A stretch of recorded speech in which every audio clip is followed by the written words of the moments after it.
This song's called Alice's Restaurant. It's about Alice and the restaurant. But Alice's Restaurant is not the name of the restaurant, that's just the name of the song. And that's why I call the song Alice's Restaurant.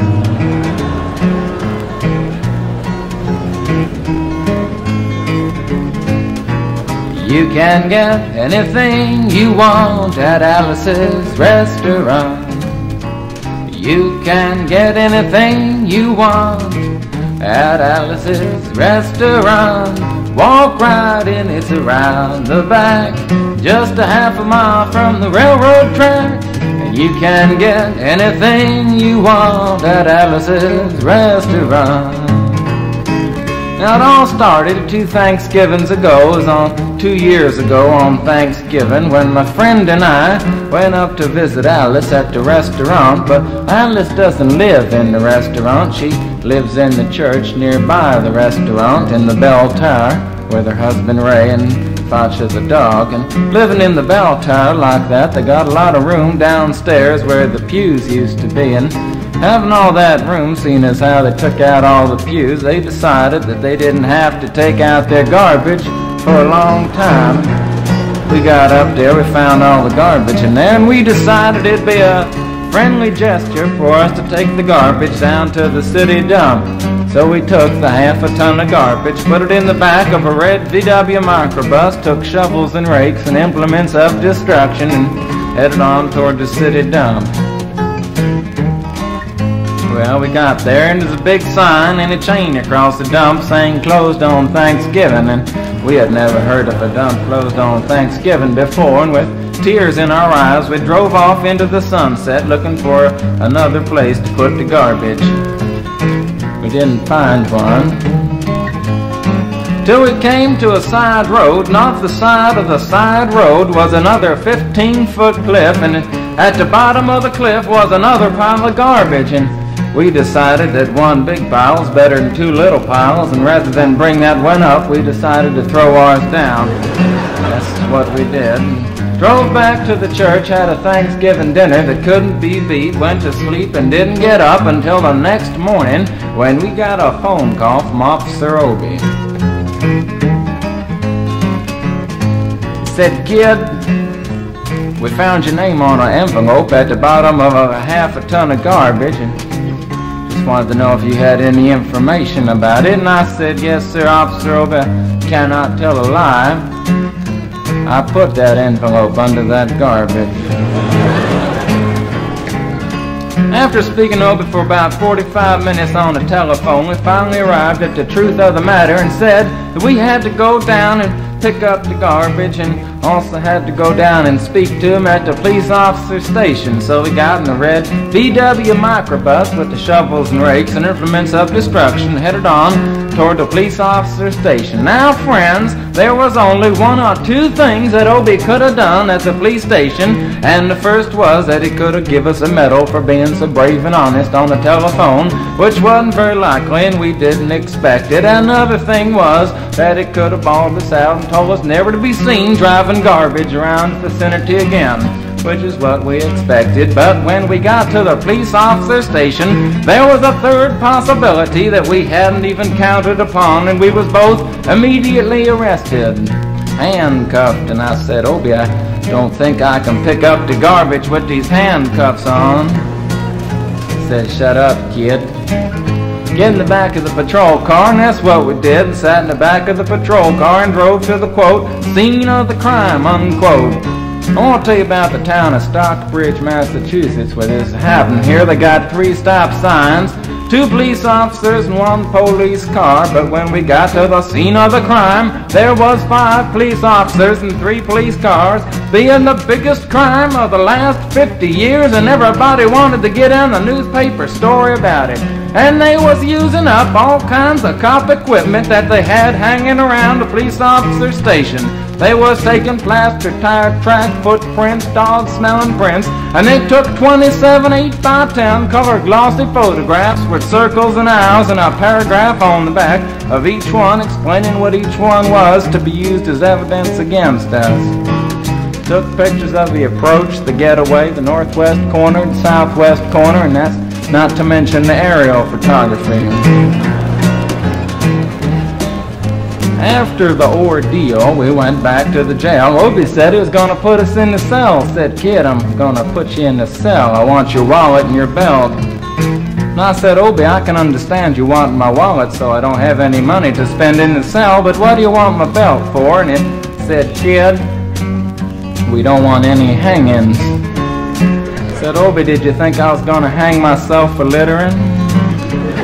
Obie said he was making sure, and friends Obie was, because he took out the toilet seat so I couldn't hit myself over the head and drown.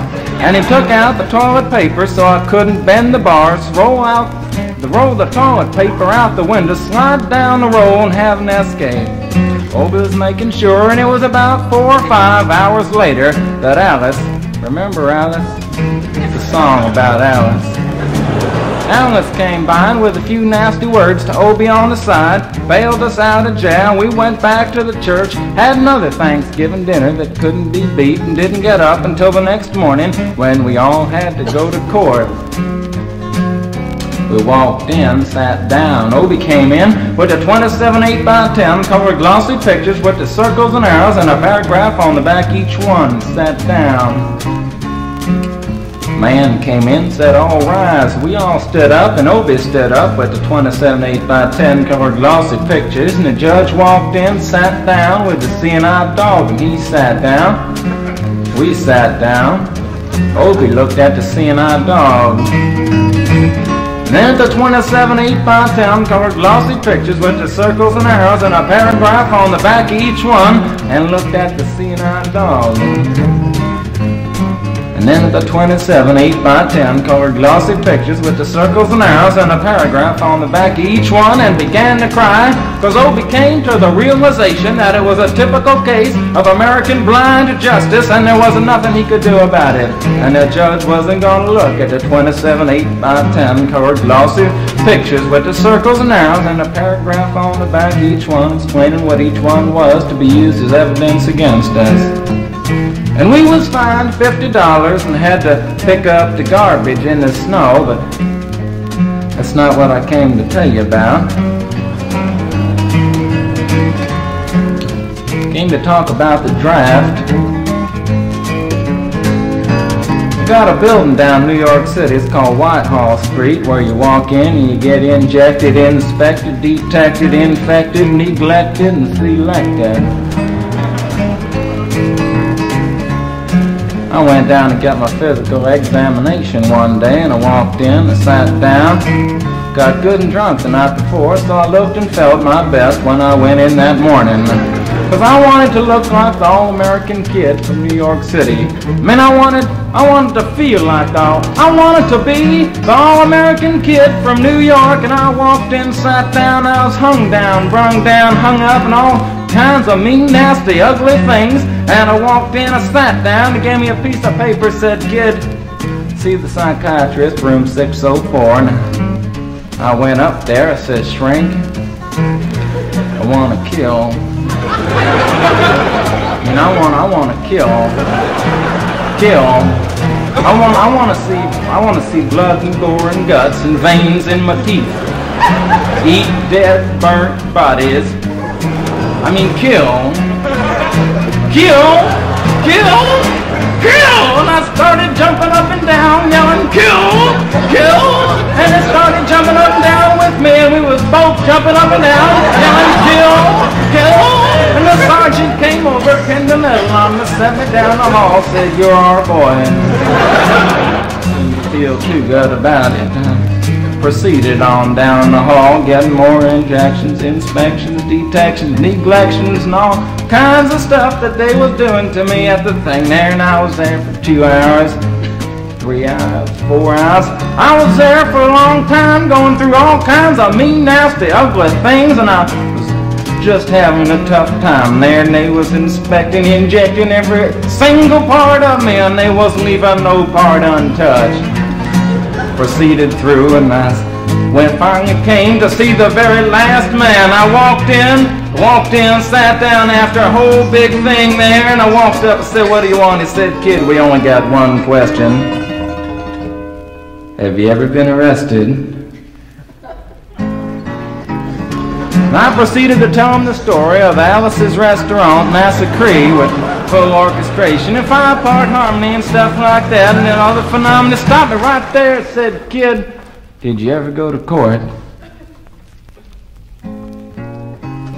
I proceeded to tell him the story of the 27 8x10 colored glossy pictures with the circles and arrows and a paragraph on the back of each one. It stopped me right there and said, "Kid, I want you to go over and sit down on that bench that says Group W.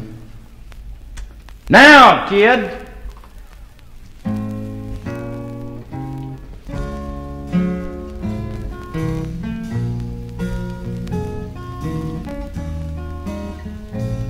And I walked over to the bench there, and there's Group W is where they put you if you may not be moral enough to join the army after committing your special crime. And there was all kinds of mean, nasty, ugly-looking people on the bench there. There's mother rapers, father stabbers, father rapers sitting right there on the bench next to me, and it was mean and nasty and ugly and horrible and crime-fighting guys are sitting there on the bench. And the meanest, ugliest, nastiest one, the meanest father raper of them all, was coming over to me, and he was mean and ugly and nasty and horrible and all kinds of things. And he sat down next to me and said, "Kid,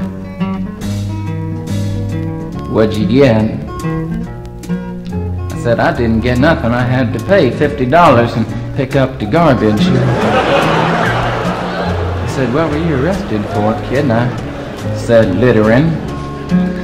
And they all moved away from me on the bench there to carry eyeball and all kinds of mean, nasty things, till I said, "And creating a nuisance." And they all came back, shook my hand, and we had a great time on the bench talking about crime, mother stabbing, father raping, all kinds of groovy things that we was talking about on the bench. And everything was fine. We were smoking cigarettes and all kinds of things until the sergeant came over, had some paper in his hand, held it up and said, "Kids, this piece of paper's got 47 words, 37 sentences, 58 words. We want to know details of the crime, time, crime, and that kind of thing. You got to say, tell about the crime, want to know the rest of the officer's name, and that kind of thing. You got to say." And it talked for 45 minutes, and nobody understood a word that he said, but we had fun filling out the forms and playing with the pencils on the bench there. And I filled out the Massacree with the 4-part harmony and wrote it down there just like it was, and everything was fine. And I put down a pencil and I turned over the piece of paper, and there on the other side, in the middle of the other side, away from everything else on the other side, in parentheses, capital letters, quotated, read the following words: "Kid, you rehabilitated yourself." I went over to the sergeant and said, "Sergeant, you've got a lot of damn gall to ask me if I've rehabilitated myself. I'm sitting here on the bench. I'm sitting here on the Group W bench because you want to know if I'm moral enough to join the army, burn women, kids' houses, and villages after being a litter bug." He looked at me and said, "Kid, you don't like your kind. And we're going to send your fingerprints off to Washington, and friends, somewhere in Washington, enshrined in some little folder, is a study in black and white of my fingerprints.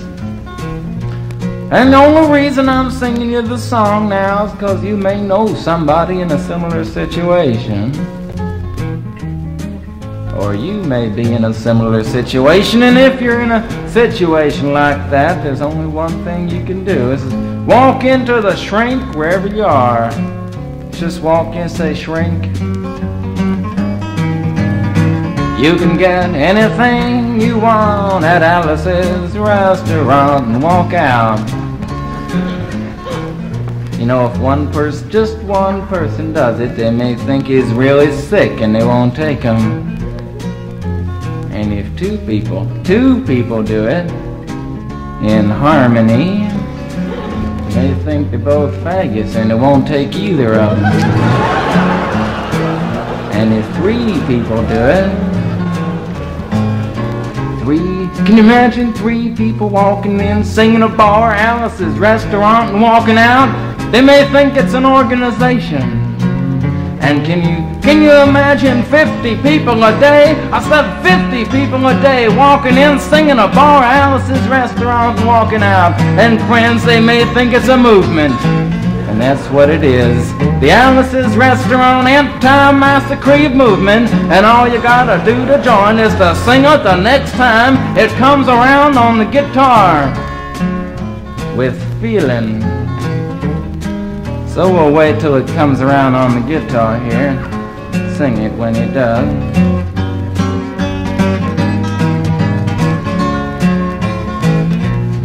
Here it comes. You can get anything you want at Alice's restaurant. You can get anything you want at Alice's restaurant. Walk right in, it's around the back, just a half a mile from the railroad track.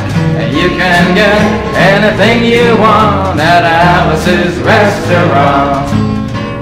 That was horrible. If you want to end war and stuff, you gotta sing loud. You could put a lot. I've been singing the song now for 25 minutes. I could sing it for another 25 minutes. I'm not proud or tired. So we'll wait till it comes around again, and this time with 4-part harmony and feeling. We're just waiting for it to come around is what we're doing.